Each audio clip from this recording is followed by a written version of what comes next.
Flavio Briatore puts Jack Doohan in the hot seat in the second week of the year. The guy's getting grilled and no car has hit the track yet. In 2025, Aston Martin announces changes in its leadership in preparation for the arrival of Adrian Newey.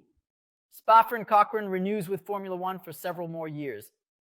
But it will be the first to enter the rotation, and there will be a year that won't have a race there. Helio Castroneves is confirmed for a project to race in the Daytona 500 in NASCAR. Cadillac opens a company that will develop its Formula One engines. Things are getting serious. The Dakar rally enters its second week. Carlos Sainz is out, and Brazilian Lucas Moraes is still in the fight for the top 5. Today is Friday, January 10th, 2025. Sit down for our news of the week. Let's go.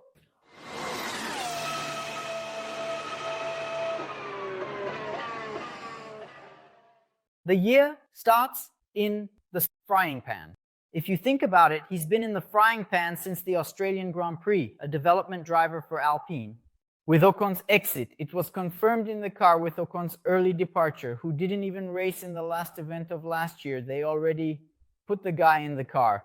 I mentioned it here at the time. This looks like it's Briatore, already wanting to get a head start on next year's work and fry the guy earlier. Let me explain. Briatore, you probably know, I even share a bit of his story in this video here. If you're just joining the channel, it's worth taking a look. Link in the description. Did he return to Formula One and become the big shot at the crime scene again?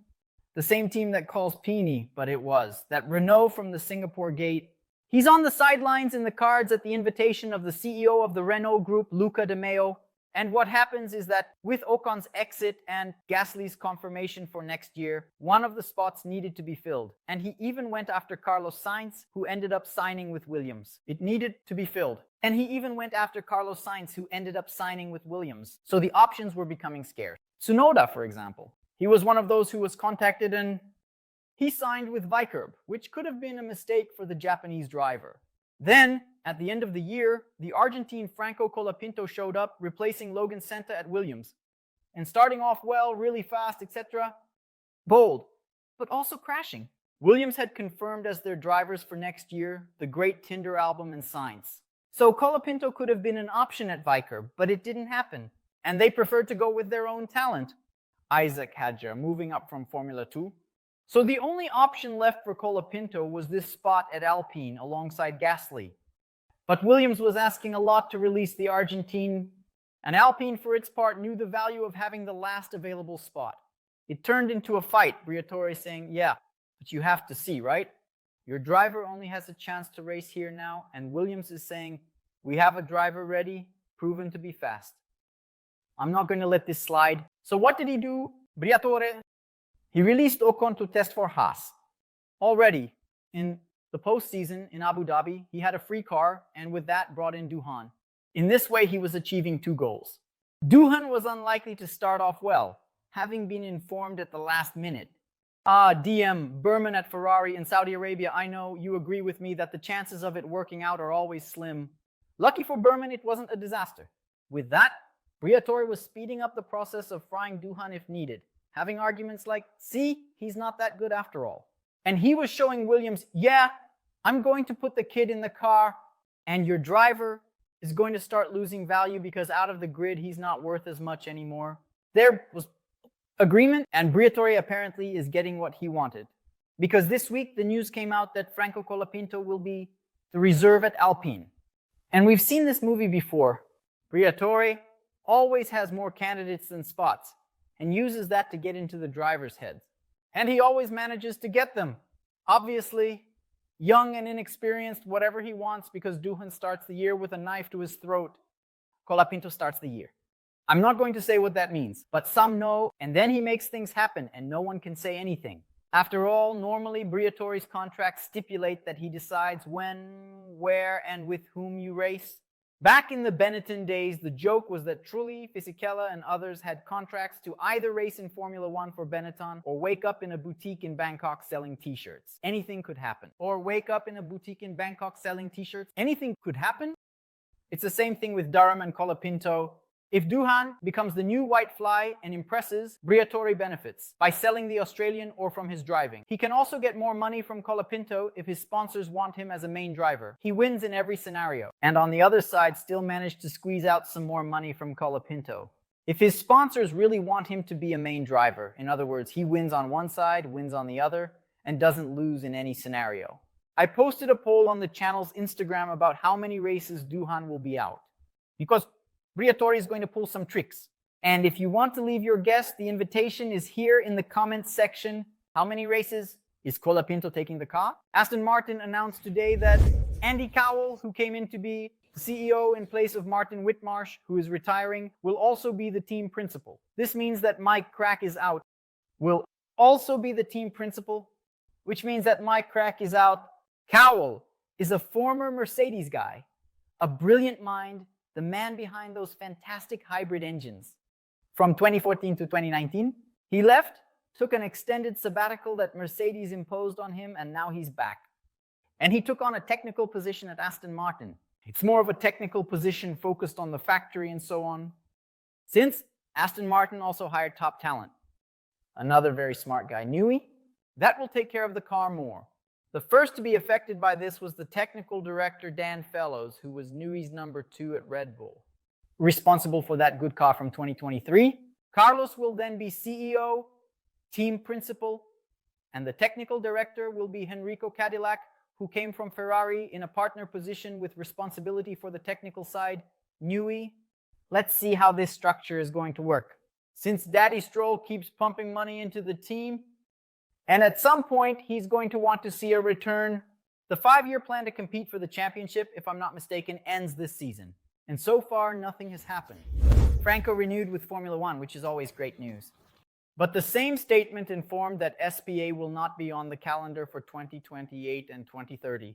We've already been talking here about Formula One and Liberty's intention to establish a rotation system, all because we have more circuits wanting to host Formula One than there are spots on the already tight calendar, which has 24. So the solution to accommodate everyone is for some to alternate races this year, doesn't race next year, races the year after. Every other year, Zandvoort in the Netherlands around Amsterdam, it was the first to enter this alternating system. But due to a lack of funding, I couldn't make the race viable. They are leaving Spa. Apparently can make the model work if it's every year. Yes, every other year, because they can't cover the costs. Every year. So it's a pilot project from Formula One, which could then spread to several tracks that pay less, starting to run out of spots. Captivating? Rodrigo, but which one is more threatened? We've already heard, for example, that Imola is likely to enter the rotation. Monza? No, because there's a commitment to fund renovations that are already underway, and obviously those financed by oil money. Understand that? Qatar, Baku, Abu Dhabi, Bahrain, and Jeddah should always remain. So there's a threat hanging over the heads of circuits that pay less. This week, the news came that Helio Castroneves will be part of a project to race in the Daytona 500. In NASCAR, the team is Trackhouse Racing, and it's Project 91, which in 2022 brought Kimi Räikkönen to race at Watkins Glen. Obviously, the project attracts a lot of attention. There was no lack of sponsorship, and Helio is aiming for the ultimate glory of being alongside AJ, Foyt, and Martin Andretti. Win the Indianapolis 500 and the Chish Daytona 500. Project 91 was created in 2022, looking to increase NASCAR's global reach. Before Helio, in 2022, Räikkönen raced at Watkins Glen in Austin, and in 2023, Van Gisbergen raced at both Chicago and the mixed track in Indianapolis. Speaking of the United States, Cadillac confirmed the opening of a new company, a new CNPJ, which will be responsible for developing the engines. What engines? Those that it will bring to Formula One for its team, which starts in 2026 as a Ferrari customer. In fact, starting January 1st, this new team is already starting to comply with the restrictions of Formula One, because even before that, you could invest as much as you wanted. Since not being a team and not having a spot, everything was free. But the F1 teams themselves told Formula One, listen, if at any point you're going to give a spot to these guys, it would be better to just give it to them now. Stop investing 10 times more than we do. This partly explains the speed with which the spot was created. Partly, the Dakar rally is entering its second week, and we've already seen the elimination of one of the favorites, Carlos Sainz Sr. He flipped over last week, but continued in the competition. However, the Dakar officials found that the structural damage to his car was beyond the allowed limits, and there was no way to continue. He was then eliminated. Before he left, we still saw amazing footage of him driving in the middle of the desert, pushing hard without a windshield, shielding himself from the sun. Incredible scene. Sainz is one of the favorites, and he's out. And another one of them is Brazilian Lucas Moraes, who continues on, despite a 41-minute disadvantage. For the top spot in the top 5, it hasn't been an easy week for him, but he's still in the fight in his third participation in the rally. Let me say something. Did you see the miniature I got from the Formula collection? A beautiful Jordan 196 driven by Rubens Barrichello in the 1996 season with that golden paint scheme. I received it from our partner who provides us with miniatures throughout the season to raffle off to you, the subscribers of the channel. You can ask anyone who already subscribes to the channel. Every month of the season, we've raffled off 3 miniatures to our subscribers, in addition to 3 books from the Gulliver Publishing House, our partner as well. And I'm talking to other companies to keep expanding the range of prizes we have for you. Wait! But look, what a beautiful Jordan this is.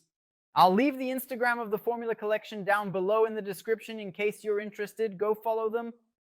Tell Diego that you saw it here on the channel, and he always welcomes our crowd with open arms. They have an amazing range of products for collectors. This channel is not responsible for the scolding you will get from your partner for buying miniatures for your home. This week, Tuesday's episode was special, and it's been very successful. Talking about the suspicious and controversial car, the Benetton B194, driven by Schumacher in the fateful 1994 season, traction control, launch control, refueling hose without the filter, all that story explained in detail.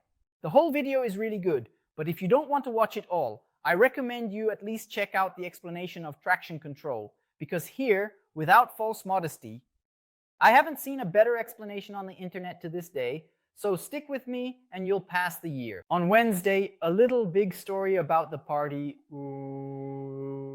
celebration in grand style that Michael Schumacher carried out in Suzuka. 2003, when he was exhausted, the German literally broke everything that day. And it's not just a figure of speech, he really did break everything. Since we're talking about episodes, spoiler for next week, I re-recorded the 2022 episode about active suspension. I think you guys are going to like it. So go ahead and leave a like for free. It doesn't cost anything, you know. It helps a lot. The channel really appreciates it. For me, break this down for us and don't forget to leave it just shaved with us. This new YouTube tool is for you to show the algorithm that you like us, that you like the videos, that you like the channel. So we continue with our growth galope to receive notifications for all the content we create here. And a lot of things come out here every month. We have a team and WhatsApp group. You join and start receiving an automatic message. And that way you won't miss out on anything. But to make sure you don't miss out on anything, we also have our social media, Instagram, Twitter, Threads, and TikTok, where there's content all the time. So it's Friday. In case you didn't know, let's go to our checklist. Thanks. Big hug, it's Friday. And, oh, Louis,